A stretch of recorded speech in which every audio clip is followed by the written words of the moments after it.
Welcome back to Kentucky. Now, I was asked at the beginning of the year, is Benny Snell a potential Heisman contender? And Lee, I thought that's ridiculous. But now it looks like he might actually be one. He has had a terrific year. He's averaging over 135 yards a game, and he's been on the national spotlight the whole time. Do you think Benny Snell is a legit contender to win the Heisman? I don't know about to win the Heisman because it's always quarterbacks that they want to give it to. But he's certainly a legitimate candidate.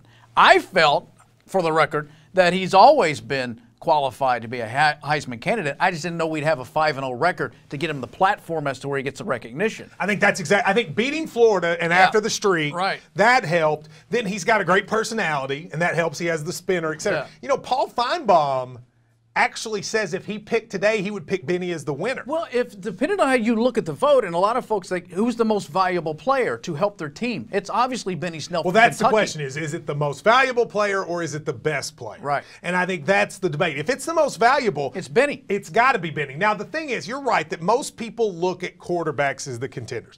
But I wanted to take a second and look. The top 5 get to go to New York for the Heisman. Right. What's interesting is the Heisman ceremony is the same day Kentucky basketball plays in New York. Ooh. Kentucky basketball plays at noon against Seton Hall. Ooh. That thing is that night at the Downtown Athletic Club.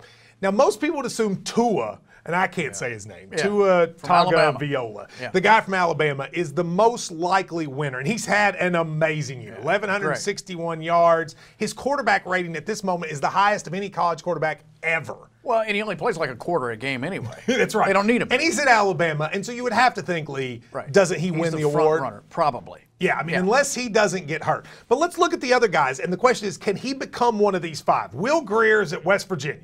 98 completions in 138 attempts, 1,487 yards. They throw the ball a lot. West Virginia is undefeated. You have to think, Lee, he ends up being one of those guys as well. Could be, but it all could be a situation where, well, we've already got a quarterback in the slot. We want to represent a wider scope. Let's get a running back. It could be Benny. I think it's going to end up being Will Greer. He played at Florida. Guys know him. He was a preseason candidate. That always helps. But now I think he can get up here right next with these other guys. Kyler Murray, 77 completions, 109 attempts, 1,460 yards. Oklahoma's really good.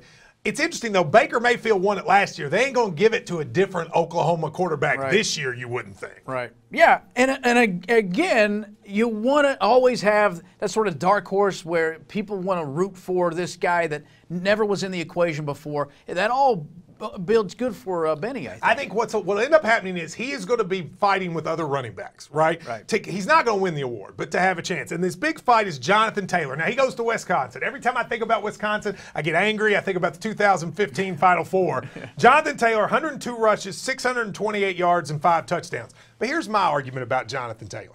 First of all, he was great on home improvement. I love him. But beyond that, I think he gets to run against an offensive line that has like 5 guys who are expected to go to the NFL. Yeah. I know Kentucky's offensive line is good, but isn't it more impressive for Benny to do it with our offensive line? That's why I've been saying he's the best in the SEC. And the thing about Benny I like is the dynamic. So, this is real hyperbole.